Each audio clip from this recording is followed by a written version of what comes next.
Fast Food Friday. Let's go into the weekend with a treat. Now I know people love their vegetarian and vegan substitutes for a variety of moral and health reasons, but I've yet to have a faux version of something like jerky, chicken nuggets, or sausage that comes anywhere close to the original.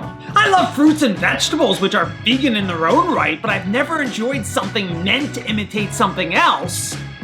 Poorly in most cases. So I'm not a huge fan of soy, potato, bean, and pea protein substitutes.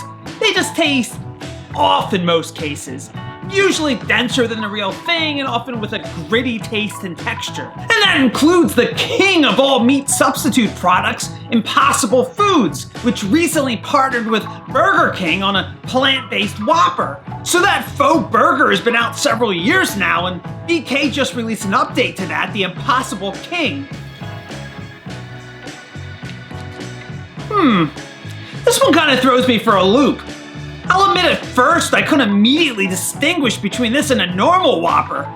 And sure, if you pressed me, I'd say regular Whoppers and any standard burger taste just a tad juicier, just a bit heartier, but the difference is minute. However, a big part of that is definitely all the condiments, the cheese, and the onions. On its own, the Impossible Patty definitely tastes grittier and just a lot more phony than the original. But I'm not just judging the Impossible King on how indistinguishable it is from a normal Whopper, although that's a big part of it. The new Impossible King omits the mayo from the Impossible Whopper, but includes American cheese, which means it's definitely not vegan. Rounding out the ingredients are a flame-grilled Impossible Patty, onions, pickles, ketchup, and mustard.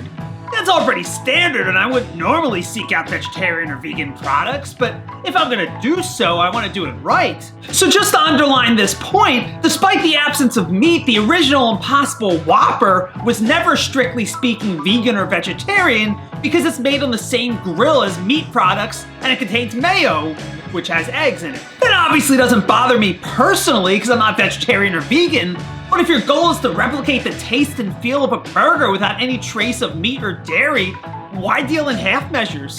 The Impossible King definitely isn't vegan because hello cheese.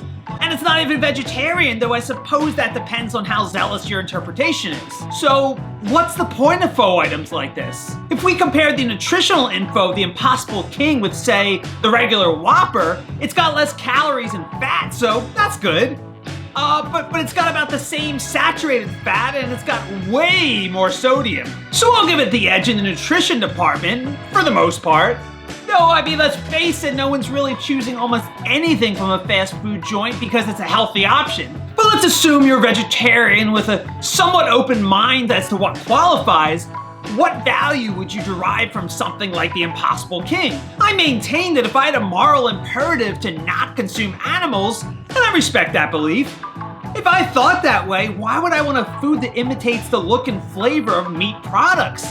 I'd probably be disgusted by something like that. On the other hand, if you're a recent convert and you're finding it hard to give up a nice tasty burger from time to time, or if you don't find the idea of a quasi-vegetarian product that imitates a meat product almost contradictory, then I guess this is one of your better options. The nutritional stats are respectable, and it does taste very similar to a real burger. So I give the Impossible King 3 debatable spoons out of 5. As always, be sure to like this video and subscribe to my channel, and have a great weekend.